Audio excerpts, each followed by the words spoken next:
našu sobotnejšiu prítomnosť. Ďakujem pekne ďalej generálnemu riaditeľovi, a teda asi najviac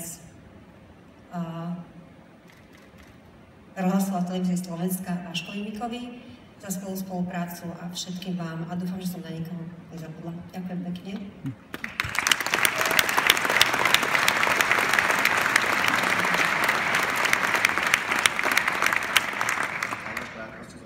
Sme veľmi radi, že môžeme byť súčasťou tohto krásneho večera tejto show a musím povedať, že som sa veľmi bavil zatiaľ. Dúfam, že sa všetci bavili a chcel by som pogratulovať všetkým víťazom. Teraz po obálke, ale môžete zatlieskať veľmi správne. Spojte sa tak spolu a Jani, prosím ťa, vyhláste teda absolútneho ota.